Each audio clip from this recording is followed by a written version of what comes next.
We've all heard stories of invaders, whether fictional or non-fiction, be it Vikings, be it Huns from Mongolia, or be it a more modern tyrant. And we have invaders in our gardens at times too. And yeah, nobody likes them. They're just a headache. In the garden, probably the most notorious invader is bamboo. It's got this bad rap. It's got this bad vibe happening to it so often that it is a nuisance. Bamboo's a grass. It's the largest grass on the planet. It's tough as anything. And what if I told you that it's not always a problem? This giant can be a gentle giant, or it could be seen as a beautiful princess, just like in the fairy tales of old. And this beautiful bamboo, this gentle giant, the one behind me here, is a sympodial bamboo. This means that it clumps. It doesn't send out those invasive runners. These are typically found in more tropical climates. The monopodial bamboo that sends out runners is generally in more temperate climates. It's more comfortable in those places. So if you're going to have problems with an invasive bamboo type, it's more likely to be a temperate kind. But I'll tell you a bit more about that later in the video. But for clumping bamboo, the sympodial type of bamboo that we grow here at Suinsok, the roots don't spread far. The clumps stay close together, and when new shoots come, they come very, very close to the mother clump, to the existing clump. So they're non-invasive. They send out a circle of roots, and the circle of roots can be quite broad, but they're feeder roots. So they're reaching out into the soil, but they're not shooting up. Any new shoots come up really close to the mother rhizome that's under the soil. And today I want to share a little bit with you about how we came to have this massive giant, this beautiful gentle giant on our property.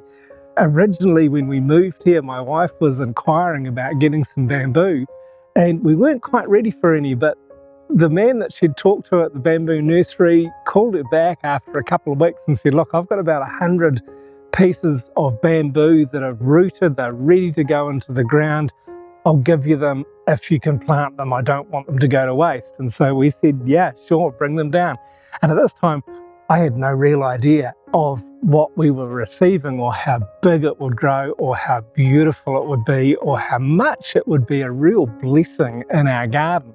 And so we've planted it down here. We planted it down our driveway along our southern boundary, and it has grown huge. It really is a giant. The longest piece that I've cut, that I've measured, was about 25 meters tall. Huge bamboo. The best thing, as I said though, is that it's non-invasive. It's not sending out runners. It's a clumping type, so it stays close to itself. And before I grew this bamboo, I had no real experience with growing this plant. I had lived in one house in a rental property in the South Island of New Zealand when I was in my early 20s, so a long time ago, that had bamboo in the garden. But apart from that, no, I didn't really know what we were getting into or how much I'd come to love this plant. And as it's grown, I've learned to use it. I've learned to appreciate it. I've learned to look at it and listen to it and smell it. And every part of it excites me. We make really good use of it in our garden. The leaves make fabulous mulch. I use the culms for building stuff for our garden and around our property. It provides more leaf than we can use for mulch, so we compost a whole lot of it. It's a fabulous windbreak. We're starting to get some really good winds and some good storms at the beginning of our rainy season here in the Northern Thailand. And the bamboo just softens it and actually dances. It loves the wind, but it will never break. And it just protects us, protects our home and our other trees from the strong winds. And the birds love it. Not so much when it's blowing hard, but most of the time when it's quiet, there's a gentle breeze and the birds will be flitting around in the bamboo and chirping and singing, and it's gorgeous.